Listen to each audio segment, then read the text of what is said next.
Suomihan on tämmöinen hyvin teknokraattinen maa ja hyvin moderni maa ja kehittynyt demokratia. Mutta sehän nyt on totuus, että jos lentokoneesta katsoo suomalaista maisemaa, niin se on täynnä metsää. Me eletään siinä metsässä.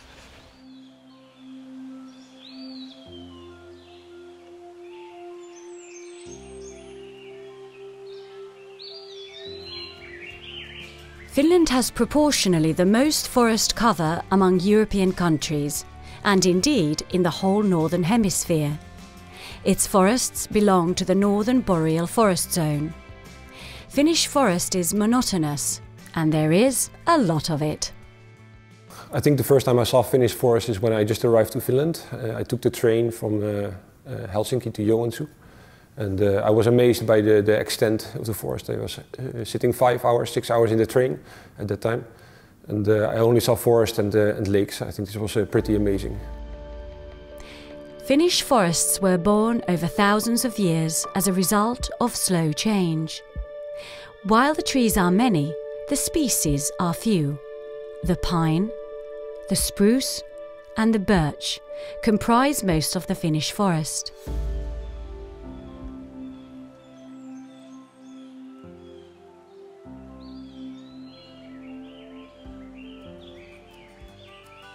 Private ownership of land and forest has deep historical roots in Finland. From generation to generation, family to family, it has created a sense of continuity and devotion, which are the cornerstones of Finnish forestry today. Tämä metsä on isäni istuttama 1940-luvulla.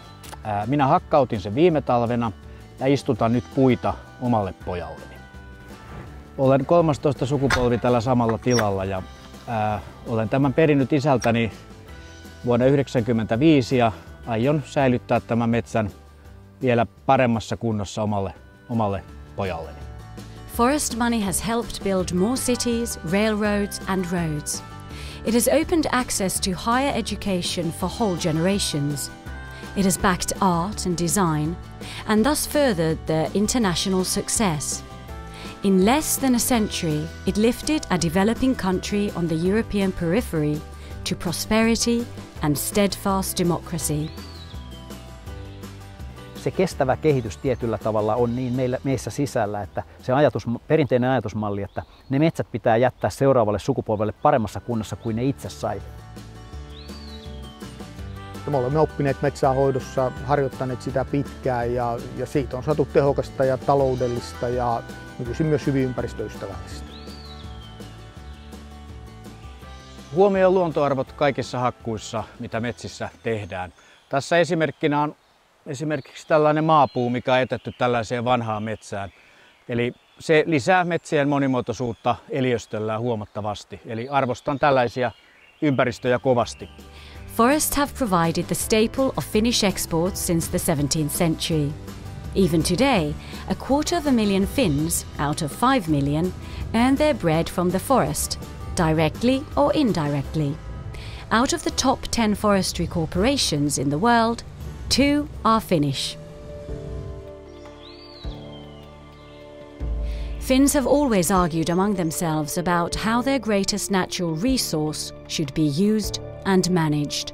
In the future, these disputes will involve global interests, and one of them is climate change. The discussion about climate change turns easily into a discussion about new forestry products.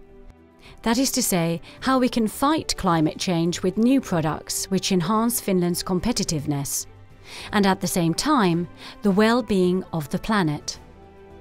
Many people think this is sensible thinking, but will it prevent us from thinking far enough? Fossiilitalouden muuntuminen biotaloudeksi on alkanut. On erittäin paljon uutta kehitystyötä, on tullut uusia tuotteita, jossa materiaaleja, mitä aikaisemmin on tehty fossiilista materiaaleista, on pystytty korvaamaan uusiutuvilla materiaaleilla. Ja tämä kehitys tulee jatkumaan lähivuosina ja lähivuosikymmeninä. Nanocellulose, lining and galactoglucomannan. Incomprehensible words for most of us, but they are the raw material for the forestry products of the future. Expectations are heady. The next generation wood-based bioproducts include everything, from men's shirts and cosmetics to multi-story houses. In fact, everything, including the kitchen sink. Wood is already used from foodstuffs to medicines and textiles, not to speak of the wrappers and boxes in which all of these comes packaged. Finns like to talk about the forest as if they had it in their blood. As today's popular slogan goes, every Finn has a relationship with the forest. However, living in cities is as common in Finland as it is in Europe in general. 70% of Finland's population lives in cities and urban areas, where specially created parks are the closest one gets to a forest. In Finland, however, a park is not just any park, nor are the boundaries between the city and the forest very clear. Helsinki is traversed by a forest 10 kilometers long and 2 kilometers wide called Central Park, although it really is more like a forest. Its southernmost part begins just 200 meters from the city center. Kun ulkomaalaiset tulee Suomeen, niin se, että kun ne näkee, miten lähellä tämä villi luonto on meidän arkielämää, ihan niin kuin Helsingissäkin, niin ei tarvitse mennä keskustasta muutaman kilometrin, siinä on jo villiä metsää.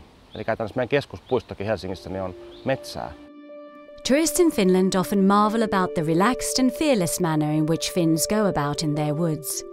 Finns like to joke about this and say that we are fearless only as long as we can see our car waiting by the roadside.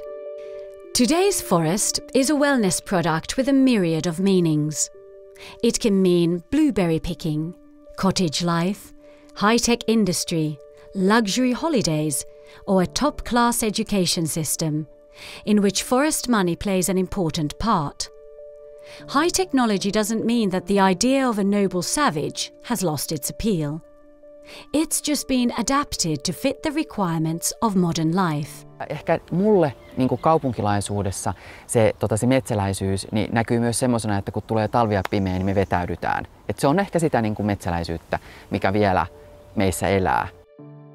At its best, the forest always turns out to be a very simple thing.